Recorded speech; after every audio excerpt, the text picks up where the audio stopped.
Instant noodles may be many people's go-to snack, but they're also packed with sodium, fat, and may contain carcinogens. A study by Hong Kong's consumer watchdog found potentially cancer-causing chemicals in nearly 90% of the instant noodles it tested. And all samples were found to contain more sodium than the recommended amount an adult should get from a single meal. Here to tell us more about it is Consumer Council Chief Executive Gilly Wong. Hello. Hi, Gilly. Let's start off by telling us more about your study. How did you calculate the sodium and fat content in the samples of these instant noodles? Well, I think many people will have experience in tasting instant noodle already. But when you cook an instant noodle, obviously, it comes with a noodle by itself, no matter it's fried or non-fried noodles, and also the seasoning and the toppings. Depending on the taste itself, sometimes it comes with 2 packs or maybe 1 pack or even several packs as well. So in terms of samples, 19 of them, 14 actually is fried noodles and 5 is non-fried noodles. And then we test their nutrients level, including sodium and also fat and saturated fat separately, all right, by the noodles itself and also the topping by itself, the seasonings, so that we can dive deep into understand the nutrition level. And secondly, it's about the safety, because if you're talking about fried noodles and also the seasonings, because of the oil that they use and also the production process, it may contain some side product called carcinogens, or we call it the pollutants. So that's why we want to look into whether they contain that kind of pollutants and the degree by itself. And finally, of course, we want to give some advice, to consumers about what are safer ways, to intake instant noodle. So do the calculations assume that the person consumes both the soup and the noodles? So does it mean that it's less unhealthy if you do not consume the soup? In your study? It is definitely, because this time when we, after we test the sodium level, let's talk about sodium first. If you intake all the samples, each one of them, if you intake the whole pack, including the soup by itself, it has already exceeded your sodium intake required per meal already. Because for an average person, adults with 60 kilogram in terms of kg in weight, the maximum sodium level intake is 2,000 milligram. And what we found is if you take only 1 pack of noodles, including everything, it exceeds your daily intake limit for per meal already, and even 9 samples has exceeded your daily limit. All right, so it is quite alarming, from our perspective. And also likewise, for the fat by itself, no matter it's total fat and also the saturated fat, what we found is all the seasonings and the toppings, quite some of them, 8 of them or 9 of them, actually, the level is very high. And that's why, if you consume the whole pack, no matter it is with soup or lo mein with the stir noodles, all the seasoning in it, you will consume a lot of sodium and also fat by itself.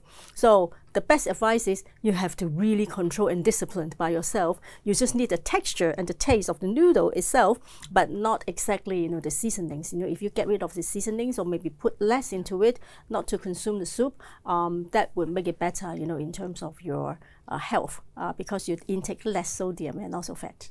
Now, I understand that non-fried noodles are typically healthier than fried noodles, but it seems like in your study you found that that wasn't necessarily the case? It wasn't necessarily the case.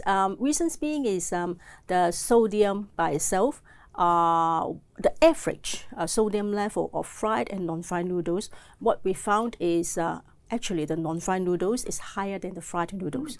On average, for fried noodles is about 500 milligram, but for non-fried noodles, it is 700-ish. The reason why is, the texture by itself, because sodium has a very important function of seasoning plus making the texture stiffer. So when you produce the noodles, it is less easy to be broken. So there's a reason for it. But on the other hand, that's exactly the reason why even for non-fried noodles, the average sodium, is higher as compared with the fried noodles, this time. But in terms of fat level, the name by itself, fried, will contain a lot more fat. than the non-fried noodles. So if you're talking about fat, definitely non-fried noodles is far better than the fried noodles. But the seasoning for both of them, you can't underestimate because the sodium level is very, very high. On average, no matter it's fried or non-fried, they're almost reaching the daily limit of a human being already, of an adult. So the less you consume, the better it is. And likewise, for the fat as well, because some of the seasoning they contain a lot of fat. Even for certain samples, it exceeds it can classify as a high fat level food. So if you consume them more, on a cumulative basis, you will consume a lot more saturated and also total fat by yourself. Right. Now, let's talk carcinogen. It seems like 17 out of 19 that you tested contain potentially cancer-causing chemicals. 3-MCPD and glycidol. Where do these ingredients come from? Well, I have to talk about the production process. This kind of pollutants actually was due to the production by itself.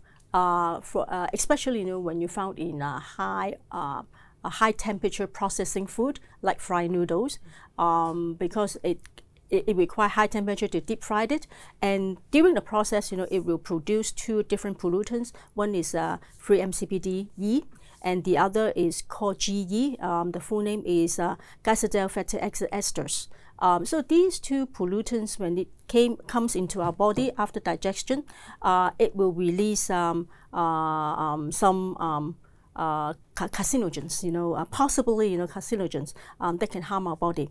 Let's talk about the impact of 3-MCPD. First, it is classified by the International Agency for Research on Cancer. In short form is IARC, and they classify as a type 2B, which means possibly carcinogenic to humans. Although it is not yet proven to be carcinogenic on humans, but in animal tests, it found the evidence. And another pollutant is called GE, and when it comes into our body is glycidol. And glycidol also is it is slightly higher level, is group 2A. That means probably will be carcinogenic to humans. So we have to be really mindful, because the first one, 3-MCPD, may have a limit for human being to intake per day, but for GE turn to be glycidols, there's no limit set. So tolerance limit set. So that means the less you intake, the better it is for you. So these are byproducts that are created during the production process. Yes. Okay. So it can't be avoided because of the byproduct produced through deep frying, and that involve oils. And the higher concentration usually could be found in ingredients from palm oil as well. But in short, because for average consumer, you will not know what kind of ingredients or materials, oils that they use. It's better, very simply, to intake at least as possible, for the red packet or all the seasoning and toppings, the more healthier it will be. Can you share some tips on reading nutrition labels? Like if you pick up a packet of noodles, what should we look out for? First of all, we would advise to look at the sodium and also the fat level, because this is more easy to be compared according to the nutrition label. Of course, selecting a product that is low fat and also low sodium, it is far better to your health. But when you eat it as well, be mindful about the packets or the seasoning and toppings. If you can avoid it, please. But if you really want some, just control, the amount that you put into your noodles. And always, remember not to consume the soup. And also, when you cook it, actually, there's a very good tips. Avoid the boiling cooking water when you're cooking it. So you have, after you cook it, you get rid of the water, because there's some sodium and also fat will be dissolved in the cooking water, and change it to fresh boiling water when you eat it. That would be even healthier for yourself. So the initial viewer response we got when this study came out was, I don't care, I have to have my instant noodles. So what would be your advice then to give consumers if they want to have a healthier, so-called healthy way of eating noodles? Yeah, the texture of noodle actually is very tempting. But when you select your noodles, actually they are more healthier choice in the market, like rice vermicelli, macaroni, or also some buckwheat noodles. Actually, they're very tasty as well, and more healthy in terms of the way that they cook. Plus, you know, the other ingredients that you put into your noodles. If you can avoid luncheon meat, sausage, and ham, replace it with fresh meat and also some vegetables and some natural herbs for your flavor. That will be far healthier, you know, as a very, very tasty noodles. So it is just a matter of changing your habit. Sometimes, you know, you want comfort food, but when you want a comfort, be mindful about your health. Try to locate some healthy comfort food that will be bringing you long-term benefit. Some really good advice there, Gilly. Thanks so much for joining us. Thank you for having me. And you can find out more about the Consumer Council study by visiting scmp.com.